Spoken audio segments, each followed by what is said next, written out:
നമസ്കാരം. അറേബ്യൻ കടലിൽ അമേരിക്കൻ നാവികസേനയെ വെട്ടിച്ച് ഇറാനിയൻ ടാങ്കറിന്റെ കുതിപ്പ് എത്തിയിരിക്കുകയാണ്. ട്രംപിന്റെ മുന്നറിയിപ്പുകൾ കാറ്റിൽ പറത്തിക്കൊണ്ടാണ് സില്ലി സിറ്റി ഇറാൻ തീരത്തെത്തുമ്പോൾ അത് വെറുമൊരു കപ്പൽ യാത്ര മാത്രമല്ല, മറിച്ച് അമേരിക്കയുടെ അഹങ്കാരത്തിനുള്ള ഇറാന്റെ പരസ്യമായ തിരിച്ചടി കൂടിയാണ്. ഉപരോധങ്ങൾ കൊണ്ട് ശ്വാസം മുട്ടിക്കാൻ നോക്കുന്നവർക്ക് മുന്നിൽ ചൈനയുടെയും മറ്റ് സഖ്യകക്ഷികളുടെയും കരുത്തിൽ ഇറാൻ പുതിയ പ്രതിരോധം തീർക്കുകയാണ്.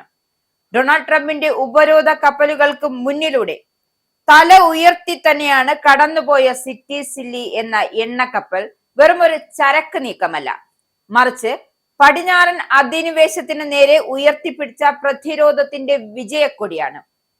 ചർച്ചാ മേശയെ കീഴടങ്ങാനുള്ള വേദിയാക്കി മാറ്റാൻ ശ്രമിക്കുന്നവർക്ക് കടലിലൂടെ മറുപടി നൽകുകയാണ് ഇറാൻ. അമേരിക്കൻ നാവികസേനയുടെ ടാസ്ക് ഫോഴ്സ് അറേബ്യൻ കടലിൽ ഇരച്ചു നിൽക്കുകയാണ്. ഉപരോധം ലംഘിക്കുന്ന ഏത് കപ്പലിനെയും തടയുമെന്ന കർശന മുന്നറിയിപ്പ് US പ്രസിഡന്റ് ഡൊണാൾഡ് ട്രംപ് നൽകി കഴിഞ്ഞു. എന്നാൽ ഇതിനെയെല്ലാം തൃണവൽക്കരിച്ചുകൊണ്ടാണ് ഇറാൻ നാവികസേനയുടെ അകമ്പടിയോടെ സില്ലി സിറ്റി മുന്നേറിയത്. അറേബ്യൻ കടലിലെ ഇരുണ്ട രാത്രികളിൽ അമേരിക്കൻ റഡാറുകളെയും നാവിക വ്യൂഹത്തെയും സാക്ഷിയാക്കി ആ ഇറാനിയൻ ടാങ്കർ സ്വന്തം തീരത്തെത്തി. 20-ലധികം വരുന്ന ഷാഡോ വെസൽസുകൾ ഇത്തരത്തിൽ അമേരിക്ക കണ്ണുവെട്ടിച്ച് ഇറാന്റെ എണ്ണ പുറത്തെത്തിക്കുന്നു. ഈ റിപ്പോർട്ടുകൾ ഇക്കാര്യം വ്യക്തമാണ്. ഒന്നും മാത്രമാണ് അമേരിക്കൻ ഉപരോധങ്ങൾ ഇറാന്റെ നിശ്ചയദാർഢ്യത്തിന് മുന്നിൽ വെറും ജലരേഖയാകുന്നു.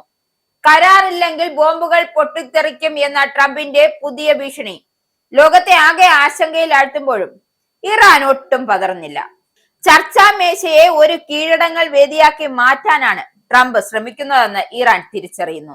അതുകൊണ്ട് തന്നെയാണ് വെടിനിർത്തൽ നീട്ടാൻ ട്രംപ് വിസമ്മതിക്കുമ്പോഴും Iran parliament speaker Mohammad Baher അദ്ദേഹത്തിന്റെ വാക്കുകളിൽ ആത്മവിശ്വാസം പ്രകടമാണ്. ഭീഷണികളുടെ നിഴലിൽ ഞങ്ങളെ ചർച്ചയ്ക്കില്ല. യുദ്ധക്കളത്തിൽ പുതിയ അടവുകൾ പുറത്തെടുക്കാൻ ഞങ്ങൾ തയ്യാറുമാണ്.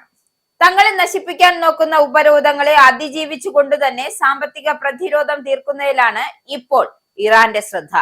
ഹോർമോസ് കടലിടുക്ക് എന്ന ലോകത്തിലെ ഏറ്റവും വലിയ വ്യാപാര ഇടനാഴി അടയ്ക്കാനുള്ള ഇറാന്റെ നീക്കം അമേരിക്കയുടെ സാമ്പത്തിക താൽപര്യങ്ങളെ വിയർപ്പിക്കുന്നതാണ്. അമേരിക്ക ഇറാനുമേൽ ഏർപ്പെടുത്തിയിരിക്കുന്നത് ചരിത്രത്തിലെ ഏറ്റവും ക്രൂരമായ സാമ്പത്തിക യുദ്ധമാണ്. സാധാരണ ജനങ്ങളുടെ ജീവിതം ദുസ്സഹമാക്കി ഇറാനെ തകർക്കാമെന്നത് അമേരിക്കയുടെ വെറും ഒരു വ്യാമോഹം മാത്രമാണ്. സില്ലി സിറ്റിയുടെ വിജയം കാണിച്ചു തരുന്നതും അതുതന്നെയാണ്. ചൈനയുടെയും മറ്റ് സഖ്യകക്ഷികളുടെയും പരോക്ഷ പിന്തുണയോടെ അന്താരാഷ്ട്ര വിപണികൾ ഇറാന്റെ എണ്ണ ഇപ്പോഴും പ്രവഹിക്കുന്നുണ്ട്. ട്രംപ് ധാരാളം ബോംബുകൾ എന്ന പ്രയോഗത്തിലൂടെ ഭീതി പടർത്താൻ ശ്രമിക്കുമ്പോൾ ഇറാൻ തങ്ങളുടെ ആഭ്യന്തര സുരക്ഷയും സാങ്കേതിക വിദ്യയും ഉപയോഗിച്ച് അതിനെ പ്രതിരോധിക്കുന്നുണ്ട്. US നേവി ഫ്ലീറ്റ് ഗ്രൂപ്പിന്റെ മുന്നറിയിപ്പുകൾ അവഗണിച്ചുകൊണ്ട് തന്നെയാണ് ഇറാനിയൻ നാവികസേന നൽകിയ കനത്ത സുരക്ഷയിലാണ് സില്ലി സിറ്റി മടങ്ങി എന്നത് ഇറാന്റെ സൈനിക കരുത്തിനുള്ള വ്യക്തമായ സാക്ഷ്യപത്രമാണ്. ട്രംപിന്റെ അധികാര ഗർവിനും വെടിനിർത്തൽ റദ്ദാക്കലിനും മുന്നിൽ മുട്ടുമടക്കാൻ ഇറാൻ ഒരുക്കമല്ല. അമേരിക്കൻ ഉപരോധങ്ങൾ ഇറാന്റെ വാതിക്കൽ അടയ്ക്കാൻ ശ്രമിക്കുമ്പോൾ ഇറാൻ പുതിയ ജാലകങ്ങൾ തുറക്കുകയാണ്. സില്ലി സിറ്റി എന്ന ടാങ്കർ ഇന്ന് കേവലം ഒരു കപ്പലല്ല, അത് പടിഞ്ഞാറൻ അധിനിവേശത്തിന് നേരെ ഉയർത്തിപ്പിടിച്ച ഇറാന്റെ വിജയക്കൊടിയാണ്. വെടിനിർത്തൽ അവസാനിക്കുന്ന ബുധനാഴ്ചയ്ക്ക് ശേഷം കടലിലും കരയിലും എന്ത് സംഭവിക്കുമെന്ന് ലോകം ഉറ്റുനോക്കുമ്പോൾ തങ്ങൾ യാതൊരു വെല്ലുവിളിയും നേരിടാൻ സജ്ജമാണ്, അതായത് തനിക്കു നേരെ എന്ത് വെല്ലുവിളി വന്നാലും നേരിടാൻ സജ്ജമാണ് എന്ന ഉറച്ച നിലപാടിലാണ് ഇറാൻ നിൽക്കുന്നത്.